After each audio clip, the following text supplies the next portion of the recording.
Today we are with Mike Baez from 650 Homes to pick his brain as a real estate developer and also to talk about their latest project, Pleasantfields. He has agreed to answer difficult questions, so here we go. Okay, first question. Alam natin na ang real estate developer, malaki ang kinikita. So, how much money do you make? First, the question is based on a false presumption, so I would categorize that as false. Okay. So real estate developers, actually, it's a lot of sakit ng ulo, di ba? But Biro lang yun. You have to answer the question. And then, to backtrack a little bit, no? Real estate developer, what is a real estate developer ba, di ba? How is that different from an architect or an engineer or a master planner or the owner, the landowner, di ba? I would say a real estate developer is basically the puppeteer, or like if you were a chef and then you have many different ingredients, he or she is the one that brings all the ingredients together. Okay. And then basically interfaces to be able to make that product, right? Ingredients meaning also let's say the service, Yes. all of that. Yeah, The business side of it also. Every business basically supplies either a product or a service, diba? So if you're a real estate developer, your product is basically homes. No? Of course, there's customer service in the after sales portion, diba? Yeah, so important. So it's a product and a service at the same time, basically. Awesome. So malaki nga kinikita niya. Kala ka lang. Mahirap ba maging developer? And also, what are the normal challenges that you face being one? Well, it always looks more glamorous from the outside, but on the inside, it's really a war zone on a day-to-day basis. It's very rewarding though. So to answer your question, mahirap pa maging developer, I would say extremely hard. Okay. Yeah, seems like it. No, there's a lot of components that are necessary to actually do it right. Yes, correct, exactly. That's the key word, to do it right. So how'd you get started in this industry? I don't know, how did you get started? No, so good question, Dan. Well, I would say that the path to being a real estate developer for me was not exactly planned. It wasn't exactly intentional. I actually got registered in the US as a civil engineer, and I was practicing there for like a good 4 or 5 years. You were involved with the Golden Gate Bridge, no? Yes, that's true. As you can tell, no, I was in direct construction, but we were building different things, roads and bridges, not houses. Okay. So I had no idea how to build a house, up until I got here. And I remember one time when I first got back and I asked my parents, diba, Mom and Dad, I'm back here, what should I do? Diba? Okay. Ay, pasok ko sa office. And that's how I got started. No? So I was in my family business. Inikot ko lahat ng roles sa family business. So I was first in marketing. Pinakamadali diba? Wala kang start. Basta dapat, ano ka lang. Makinig ka lang. Makinig ka lang, aggressive ka lang, tapos smile all the time. Yes. And then after that, I was in the construction side. Mas background ko yun, so I was more comfortable in that. But here's what I took with me then. When I was in marketing, front end yun, construction back end, you deliver. I always remember that the buyers always kind of seemed disappointed because there was a disconnect between yung pinapromise mo sa front end and then the back end, di ba? Kumbaga, yung kinonstruct mo, iba sa pinramis ng agent na misrepresent siya. Yes. So this grew inside me, this seed, na parang I wanted to create a company later on that would kind of bridge that promise of what you promise in front is supported by the back end, diba? And you can only do that if you hold both marketing and construction together, diba? Of course, it needs to be supported by finance. I wanted to change so many different things about the way things were run back then. And yeah, so the rest is history. Yes. I really like that you brought up the topic on you being involved in marketing and then getting into the construction side of Filomena, and then you started learning about finance because you were trying to solve the problems that you felt weren't really being addressed in this market, the Philippine housing market. So my next question is what is your mission vision for your company? Basically, 650 Homes, when we thought of a company for ourselves, we really wanted the company to be an extension of who we are as a company. So I'm not in this company alone, by the way. I have a co-founder. His name's Rico. And the company... Si Rico? Yeah, Rico.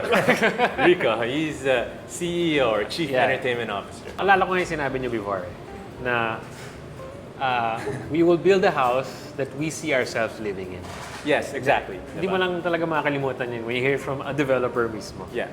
I mean, it doesn't matter how big the house is, diba? Small or big. If you can see yourself living in it, then that means it's suitable to be able to sell it to the market, diba? True. Our mission or vision to the company is really to create beautiful homes that are easy to love and that's affordable, for pretty much our target market. So because if it's a beautiful home, sobrang mahal naman, walang makabili, then wala rin, diba? Being the developer itself of those houses na you see yourself living in. So my next question is, what is your design process when it comes to building these houses? Basically, there's only one anchor that you really, if you're designing your own house, diba? Make sure that the floor plan is great. Diba? Floor plan meaning yung layout. Yung layout ng Okay, house okay. mismo. Nasaan yung kwarto, nasaan yung kitchen, gaano kalaki yung toilet, ano yung dimensions or sukat ng mga nito, diba? So you mentioned the importance of a layout when building the house. And sa inyo sa mga nanonood dyan, if you are looking to build a house someday, so what makes a good layout? So a great layout basically is one that takes into account functionality, aesthetics, and combines both together. Usually, architects are the one who know this in their head because pinag-aralan nila yon. Pero because na-research na rin namin yan, yung mga minimum size ng mga height, kunyari ng counter, minimum size ng hallway, things like that, minimum clearance from the kitchen so that you have enough space for working space. Pinag-aaralan namin lahat yan, di ba? And then we input all of those numbers sa layout. Para naman parang maganda yung flow. So basically with the space that you have sa mga bahay nyo, you make sure to put importance with the amount of room to move around na talagang sukat na sukat yan. Yes. Ito naman, let's talk about your latest project, Pleasantfields. How did Exciting. you guys choose the location for this development? Ang Tanza kasi malaking city di ba? Meron, kumbaga tinatawag na malapit na Tanza, and then may malayo, nasa likod na siya. So andito siya sa may malapit na Tanza because Ano lapit to Metro Manila? mas malapit, closer to Metro Manila, and it's closer to the much closer city which is dadaan ka kasi sa Kawit, tapos Rosario, tapos ano eh. So malapit siya doon sa side niyan. If you know Robinson's General Trias, sobrang lapit from there. No? Ang ganda nga ng architectural perspective nyo. It's actually surprising when you see the price after. Kasi the design is really well thought of talaga. May ano talaga siya, may tema. There's a theme to it.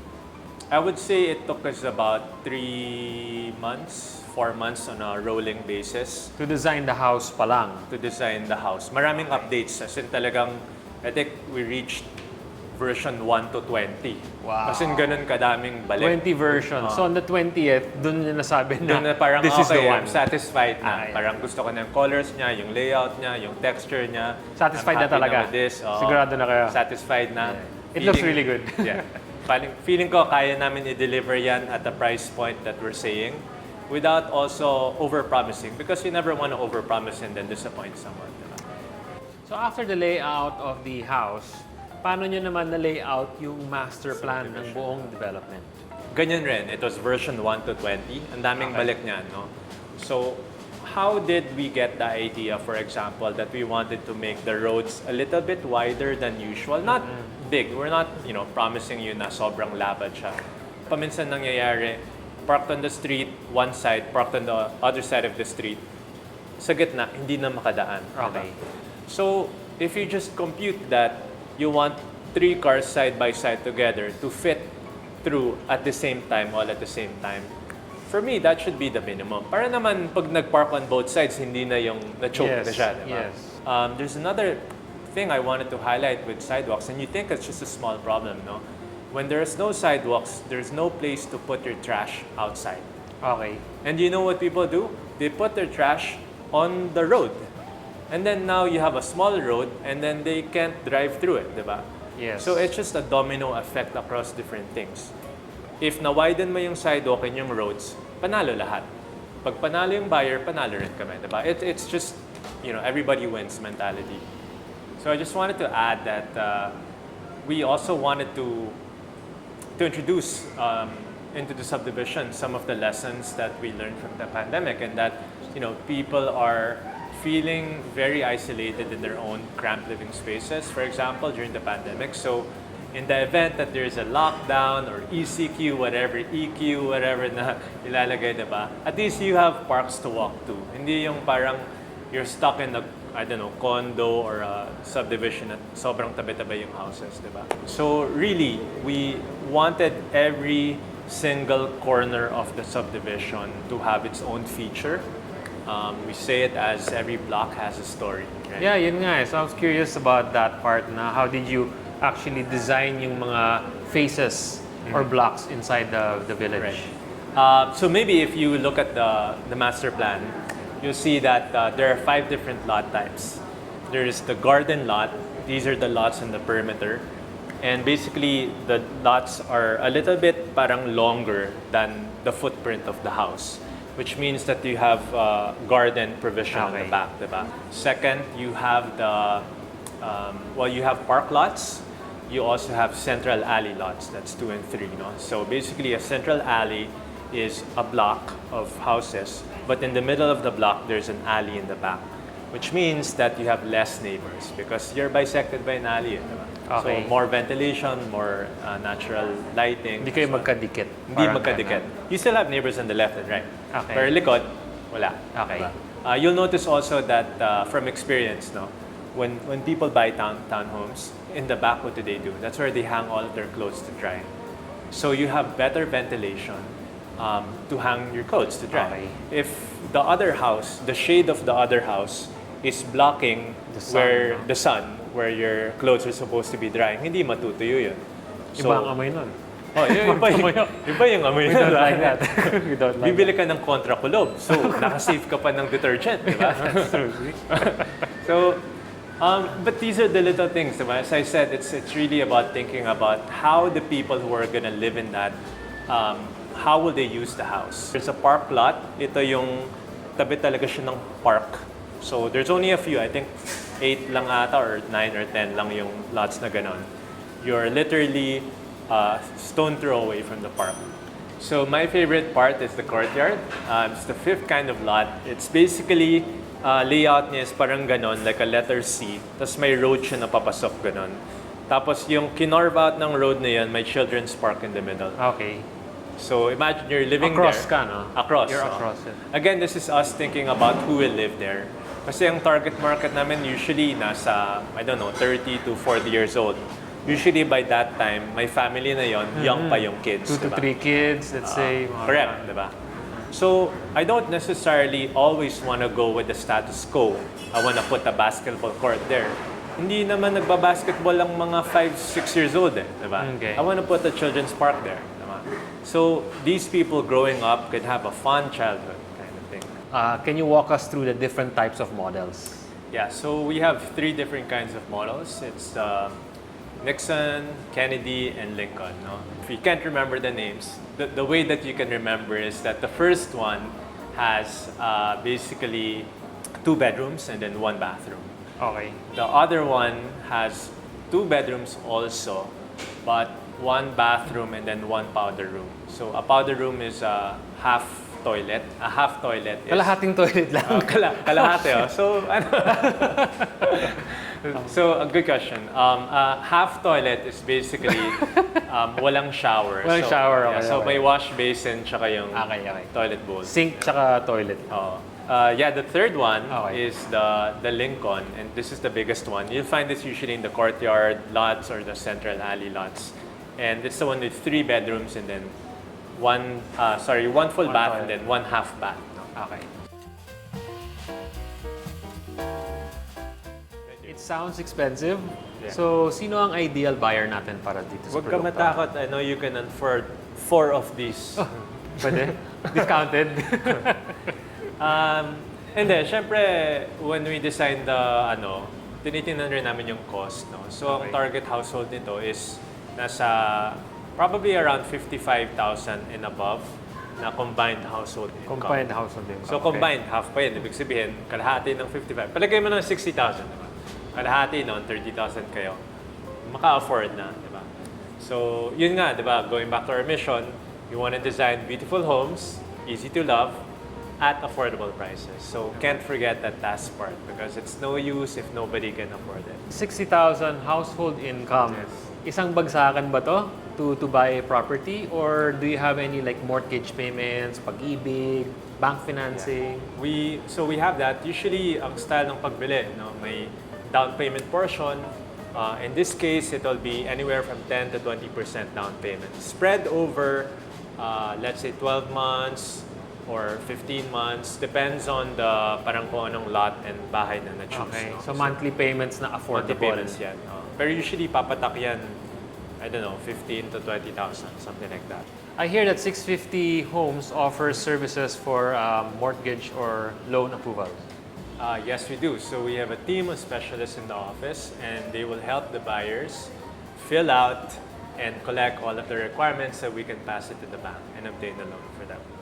It's not a guarantee, it's not the bank's decision. There you have it, guys. That's the end of this video. So how can they get to know more about Pleasantfields? Well, you can like, share, and subscribe, or you can also book actually a Zoom meeting for 15 minutes with one of our sales specialists, and they'll tell you more about the project. Alright, so narinig niyo yan. Just we highly recommend you go on a Zoom call with them so you can learn more about the project. Galing mismo sa mga specialists from 650 Homes. So that's it for this video. Please like and subscribe, and we will catch you on the next one.